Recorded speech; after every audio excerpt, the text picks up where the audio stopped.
Hello, how are you doing today? Welcome, new subscribers.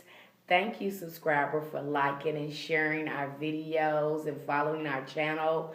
If you're new to our channel, hit that subscribe button right now. My name is Reverend Penelope Stewart. You can follow Chemistry on Facebook, Instagram, and Twitter. Today I'm here doing a book review on African medicine, a guide to Yoruba divination and herbal medicine. The book is about 237 pages. I can't really tell how many chapters it is because I'm on a Kindle, so I can't really tell how many chapters it is, but I know it has about 230 pages on it and over 10 chapters. I want to say this book has over 10 chapters in it. Really good book if you're into holistic healing, if you're into the healing arts using herbs. This is a really great book for that. Lots of diagrams showing you how to work with the Arisia as medicine. Also showing you how to work with color therapy with the Orishas for healing, sound therapy with the Orishas for healing. Like I said, this is a very good book if you're into holistic healing. I do recommend it. The author also got a lot of information out of this book, which I did a book review on before, because in this book it talks about how different spiritual baths and different herbs are associated with different orishas. But this is written from a religious point of view. And African medicine, of course, by the title, is written from a healing point of view, from the Yoruba perspective. So it's a really good book. I'm going to try not to keep you long in this book review. I was referred to read this book by a subscriber when she mentioned it to me, because I had just finished doing a book review on ancestral medicine when she left a comment and said, "Hey, have you read African medicine?" I said no. So I went over to Amazon and quickly purchased the book. I have a unlimited ebook account with Amazon, so I can read unlimited ebooks, Kindle books with them, because I have an account. I'm always reading. I always have my nose stuck in a book because my mind is constantly absorbing information, and to keep it fed, I'm always reading and learning new things, and the more my mind expands. But anywho, I digress. I wanted to give a quick book review on this book. It's a very good book. I do recommend it if you're interested in healing with herbs and working with the Orisha in your healing modalities. I do recommend this book. So with no further ado, I'm just going to jump in here, and I'm just going to read a little bit of the introduction and a little bit of the forethought in the book, and then I'll let you make your own assessment whether you want to purchase the book or not. I purchased this for Amazon. It was free for me because I have an unlimited Kindle account where I read, unlimited Kindle books, because I have an account with Amazon, so I'm able to read unlimited Kindle books. So let me dive in here and just give you a brief description so you can have a feel of the book. Just give you a brief book review on it. I will try not to keep you long here, but like I said, I'm going over the preface and I'm going to go over the introduction. All right, so let me just jump in there. Since the first edition of African Medicine was published over 3 years ago, I haven't read that book. I didn't know it was another edition. I have received many letters and emails from people around the world from all cultural backgrounds. I write this second edition in response to those who have shared their stories, insights, and wisdom, and in hopes of offering a little help to those who would like to be part of this renewal of African healing wisdom. The fact is, African holistic health science is making a comeback as more people of African descent develop an interest in their history and to their indigenous herbal traditions and customs of Mother Africa. Again, and that's the correct term for Africa. You know, I don't like that term because it should be a Aborigine, because most of these Aborigines, you're going to see them on every continent. You know, you're going to see these indigenous Aborigine dark people. So, you know, and again, African is named after someone who conquered it, colonizers who conquered it and named it Africa.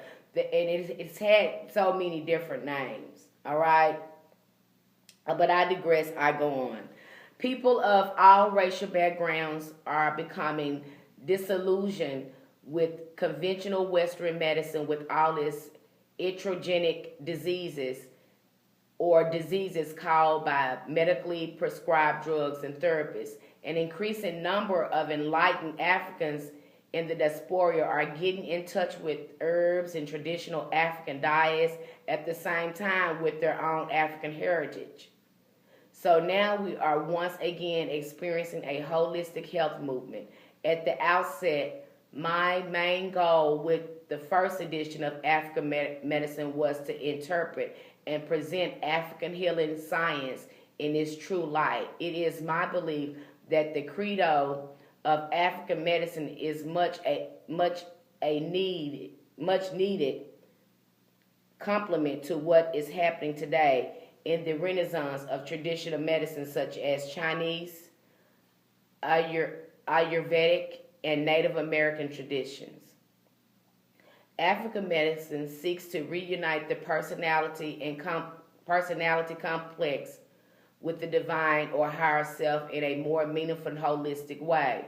Traditional African healing science helps to strengthen the energetic connections between the person and the soul itself by rebalancing the mind, body, and spirit complexes as a whole. It is this personality complex which Yoruba priests refer to as Orishas. The Yoruba healer priest seeks to help achieve alignment of the Orisha modes within or her patients.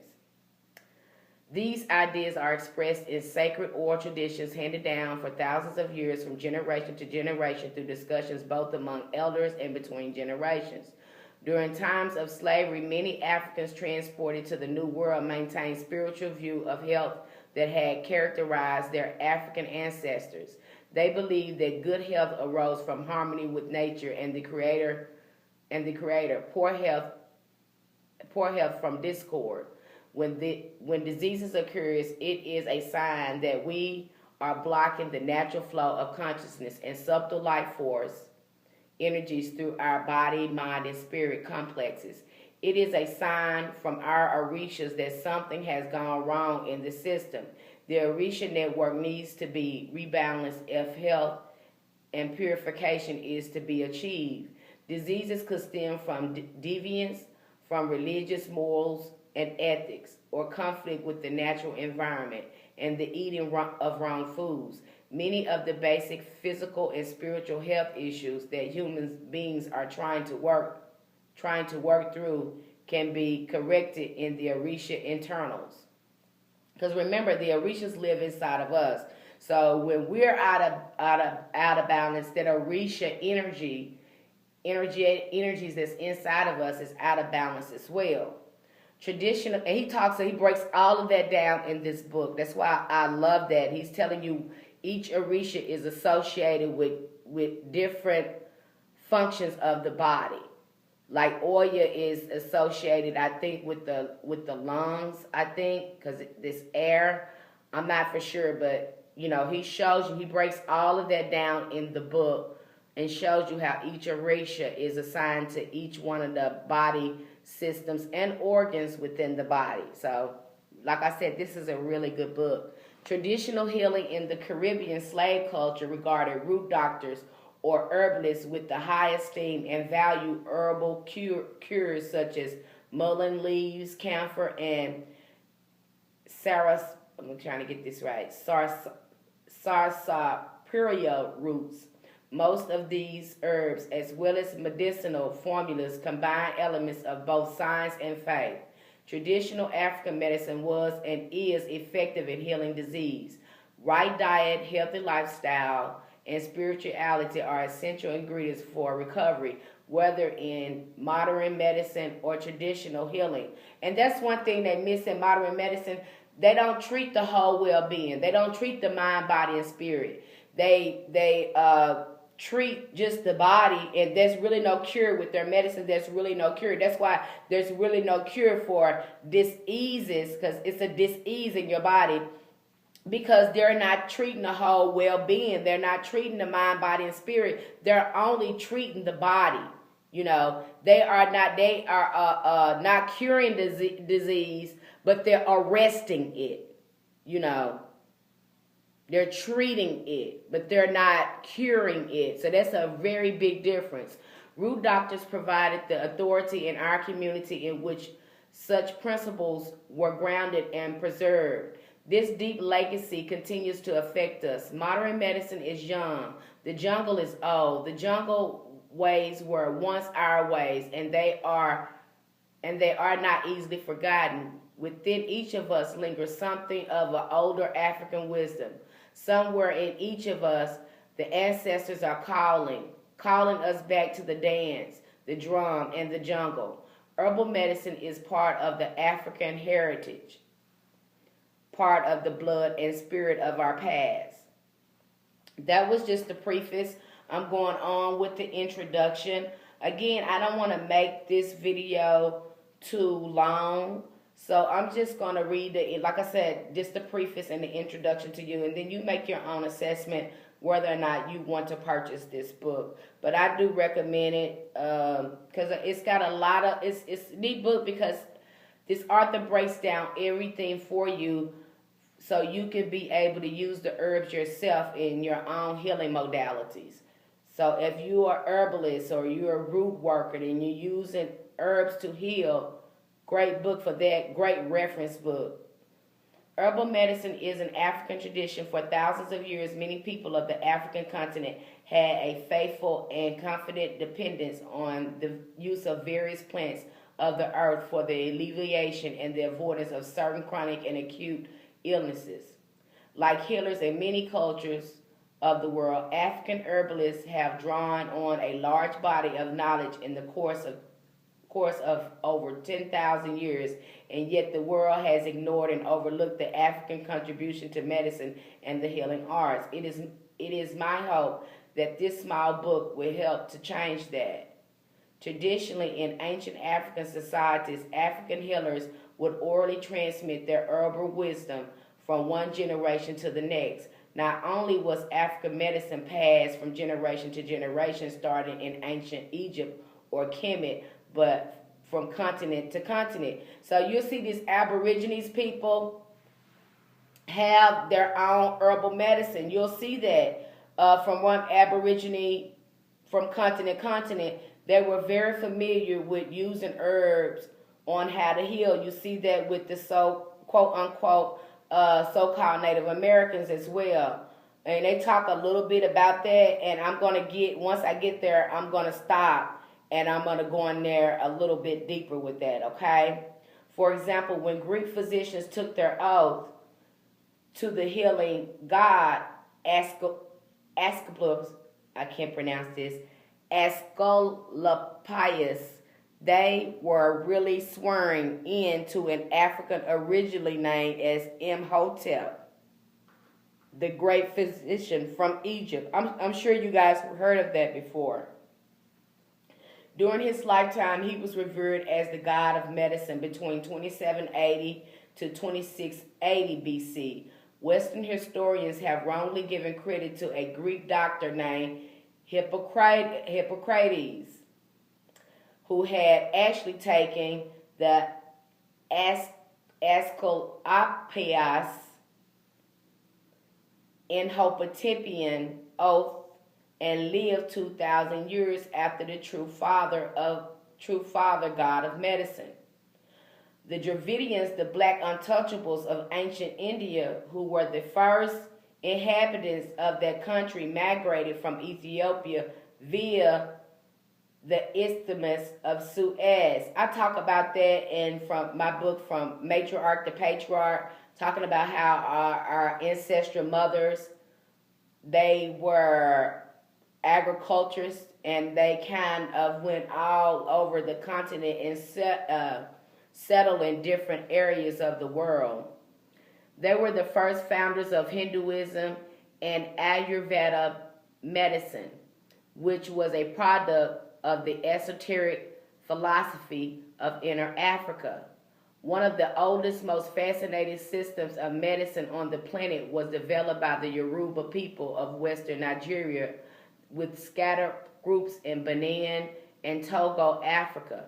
The Yoruba traced their origins to their ancient holy city of Ile-Ife around some 3,000 to 4,000 years ago. The holy city of Ile-Ife, I hope I'm pronouncing that right, the spiritual center of the Yoruba people, is the home of one of the most magnificent traditions of herbal healing science. During the 19th century, many Yoruba were captured and brought as slaves to the New World, Brazil, Bahia, Cuba, and the Caribbean, where the Yoruba language is still spoken and Yoruba religious medicine is still practiced.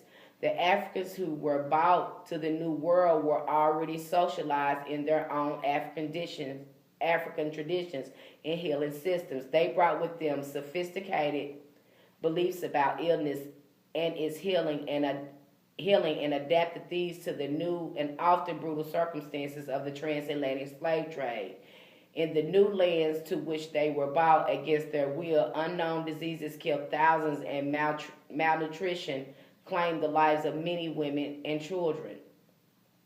African people arriving in the Caribbean and Brazil encountered infectious disease such as leprosy, yellow fever, smallpox, measles. Some of these diseases were familiar. West Africans had developed partial immunity to some, such as malaria. Others were new and deadly, and including diseases native to the New World as well as those introduced by Europeans. The conditions of slavery exuberated the effects of infectious disease, producing high rates of illness. So in order to combat these illnesses, African slaves who were trained in traditional African medicine resorted to healing rituals and the use of curative plants found on the islands. African herbalists or bush doctors were so popular in history of Venezuela that slaves healers were often able to purchase their freedom with the proceeds of their medical practices. Isn't that something? I didn't know that. Yoruba medicine in North America has not been widely studied, but recent interest in traditional African medicine has stimulated new research in this subject. A recent study of herbal practices among the Gullah people in North Carolina, for instance, found that the Gullah are descendants of African slaves who practice Yoruba medicine. So let's stop there.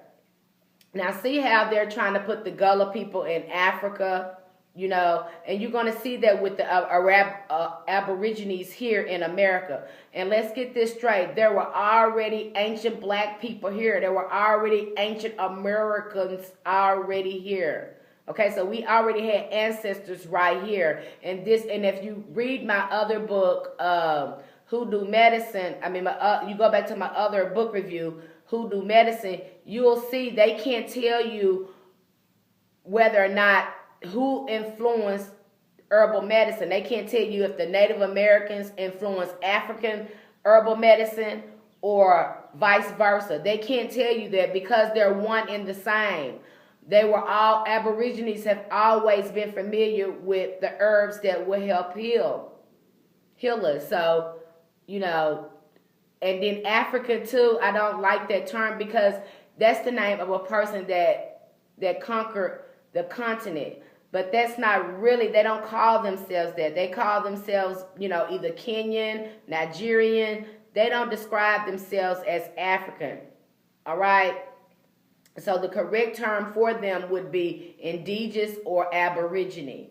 We have to be careful with these names and careful with how we review history too, because a lot of stuff has been left out, so we couldn't connect the dots. So I just had to digress and inject that in there so you'll understand these things are connected.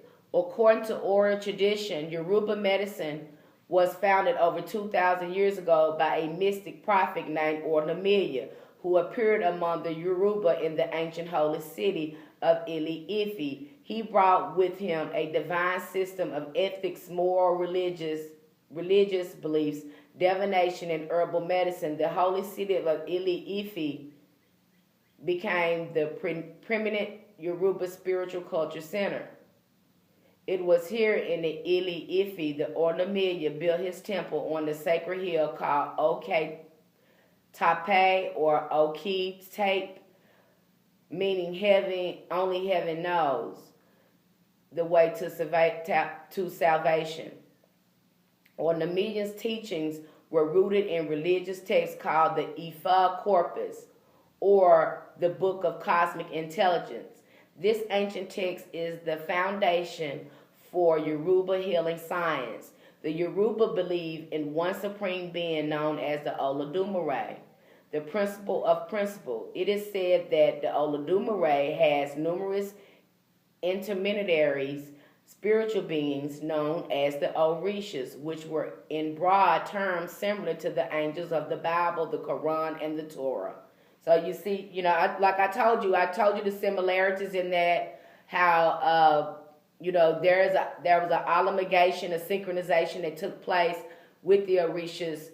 You see that with the archangel, because I tell you that African spirituality or Aborigine spirituality, indigenous spirituality can be synchronized. It can be changed. It can transform. You see that too when you're looking at Catholicism, how the Orishas were seen through some of the saints.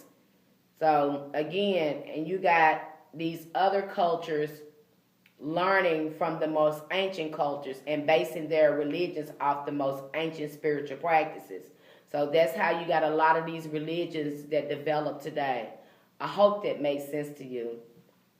Communication with the Orishas is established through various forms of divination performed by a priest or priestess, and through spirit possession, which takes place during the drum and dance ceremonies. In the Yoruba healing system, divination is used in the early stages of diagnosis and treatment to determine an individual personal Orisha, and thereafter to determine the will of the Orisha for that person.